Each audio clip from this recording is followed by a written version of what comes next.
Bonjour à tous, bonjour à toutes. Florence Waterloo, énergéticienne, sonothérapeute et médium chez Terre de Reiki à Dour en Belgique. Bienvenue sur ma chaîne. Merci à vous qui regardez mes vidéos, merci aux abonnés. N'hésitez pas à vous abonner si mes vidéos vous intéressent. Comme ça, vous recevrez les notifications pour les suivantes quand je publie.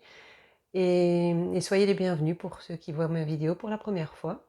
Celle-ci en fait va être une suite, une continuité parce que j'ai fait donc la vidéo sur la nouvelle lune il y a 2 semaines de ça, 3 semaines je pense. Mais ici je vais la faire sur les rituels qu'on peut faire, qu'on peut effectuer à la pleine lune qui aura lieu ce jeudi 6 avril.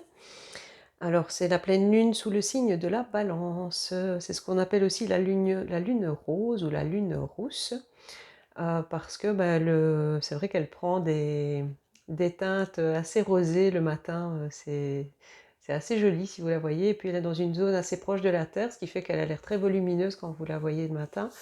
J'aime beaucoup, enfin, j'ai l'opportunité de la voir le matin, donc c'est assez joli à regarder. Je profite un peu du spectacle. Alors, de quoi elle nous parle cette pleine lune?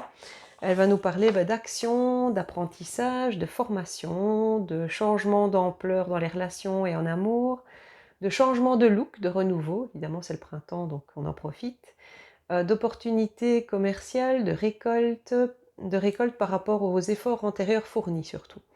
Alors santé, vous pouvez avoir de la variation dans les états émotionnels. Tout ça, je vous le confirme, pour le moment c'est assez sérieux aussi de mon côté. Je vous avoue que ça déménage pas mal. Alors les nuits, je ne sais pas chez vous pour le moment, mais moi je dors très très peu.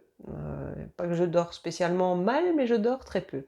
Donc bon, voilà, je considère pas ça vraiment comme des insomnies parce que je sais que c'est passager. Mais oui, les énergies remuent beaucoup partout. Enfin, je ne sais pas ce qui se passe en fait. Je sais qu'il y a des mouvements au niveau planétaire, qu'il y a des mouvements. L'énergie de la Terre qui n'est pas bonne du tout en ce moment avec tout ce qui s'y passe. Vous vous rendez bien compte que l'humain a sa part à jouer là-dedans. Et donc, c'est pas toujours agréable. Et ça remue à tout point de vue. Et à toutes les personnes qui sont en cours d'éveil et sur leur chemin vers la spiritualité et tout ça, bon courage parce que ça remue, j'ai l'impression, 2 fois plus. Donc courage à vous, soyez bien ancrés et voilà, faites bien les choses. Euh, alors, revenons à nos rituels de pleine lune. Qu'est-ce qu'on peut faire à la pleine lune? Bien, on peut fabriquer de l'eau lunaire. Alors, pour fabriquer de l'eau lunaire ou eau de lune, vous prenez une carafe d'eau minérale, donc eau potable idéalement, parce que vous devrez peut-être, enfin, si vous en avez envie, vous pourrez la boire plus tard.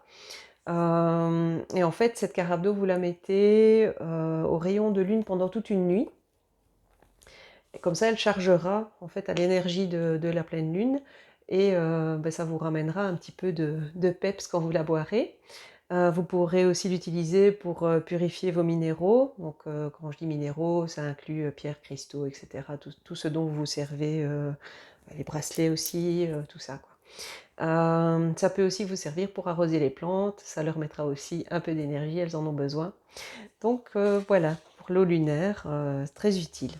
Alors, comme autre rituel, avec l'eau, vous pouvez prendre un bain lunaire.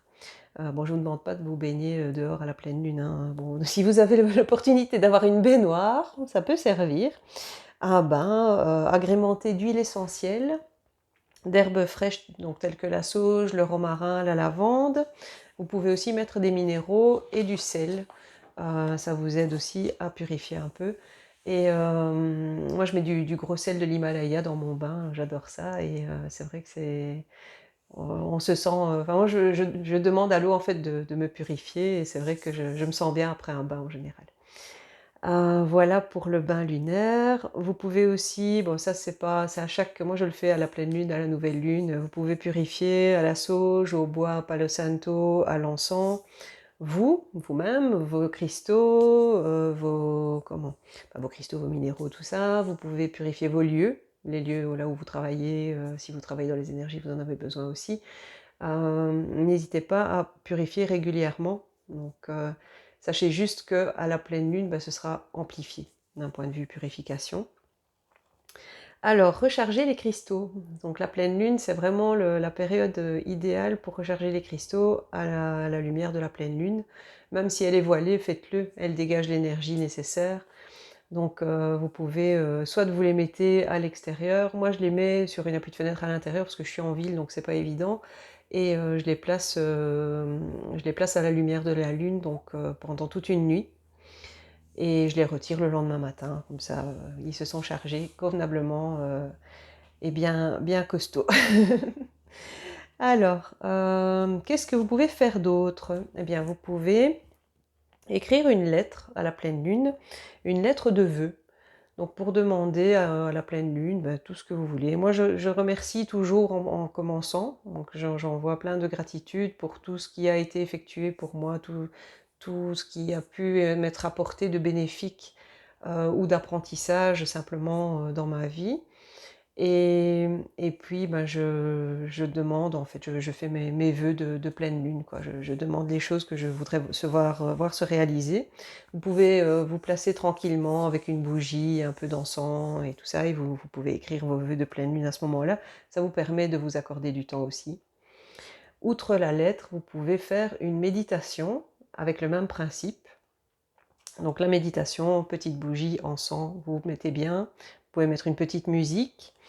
Et pendant cette méditation, profitez peut-être pour faire le point sur vos émotions, les émotions ressenties pendant les 15 derniers jours, donc ceux qui suivent la nouvelle lune, pour voir un petit peu ce qui a bougé en vous, s'il y a des choses qui se sont améliorées, si vous avez ressenti de la tristesse, si vous avez... N'hésitez pas à poser ça pendant que vous êtes en méditation, justement. Souvent, votre méditation, vous la faites presque au sol, je vais dire, peu importe... vous la faites assis ou sur voilà, un petit coussin de méditation ou des choses comme ça. Donc n'hésitez pas à ce moment-là à poser vos émotions, à poser tout ce qui est lourd pour vous et aussi à accepter les émotions qui vous traversent à l'instant où vous méditez et laissez-les passer, tout simplement, laissez-les glisser. Voilà, alors témoignez toujours votre gratitude, même pour une méditation, parce que si vous la faites avec l'énergie de pleine lune, vous pouvez toujours remercier les astres, ça fait du bien. Et autre chose, eh bien, vous pouvez faire un petit tirage d'oracle, si vous aimez ça.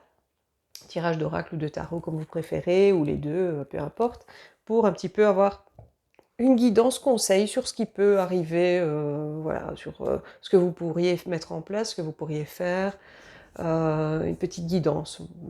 Si vous avez un petit message à recevoir à ce moment-là, je pense que vous le recevrez. Et profitez bien parce que c'est vrai que c'est une énergie qui est très très forte, la pleine lune, et c'est vrai que ça, quand vous savez que ça influence les marées, que ça influence plein de choses, en tant que femme, ça influence nos humeurs, ça influence les cycles, ça influence plein de choses. Et en tant qu'humain, ça influence notre sommeil, l'énergie qu'on dégage. Enfin, il y a vraiment plein d'impacts par rapport aux planètes. Et à la pleine lune, évidemment, ça bouge énormément. On voit souvent que les gens, on remarque que les gens sont un peu plus énervés ou un peu plus stressés ou ce genre de choses parce que ça exacerbe la nervosité et voilà, tout ce qui est là en nous et qui demande à sortir en fait. Et donc tout simplement, ça fait bouger les choses et c'est intéressant aussi d'accepter ça parce que nous sommes influencés par les astres. Et c'est vrai que les lunaisons, quand vous les observez, que vous avez l'opportunité de les observer, ça fait bouger beaucoup de choses parce que vos pleines lunes, par exemple, on dit toujours il y a beaucoup d'accouchements, et même chez les animaux, il y a beaucoup de mises bas qui sont observées à ce moment-là, que ce soit quelques jours avant, quelques jours après. Souvent, ça intervient à ce moment-là.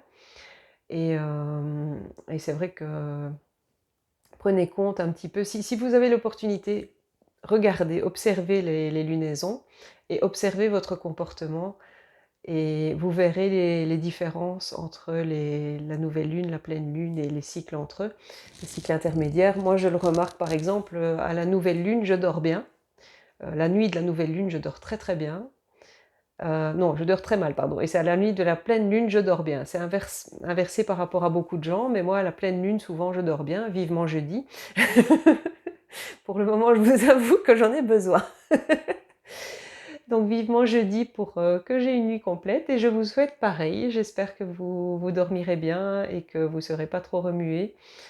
Pour le moment, je vous dis, on l'est tous. Donc ne soyez pas surpris s'il y a beaucoup d'agitation autour de vous. Alors, ben, je vous souhaite de bons rituels de pleine lune et je vous dis à très bientôt. Prenez soin de vous. Je vous fais des bisous. À très vite. Au revoir.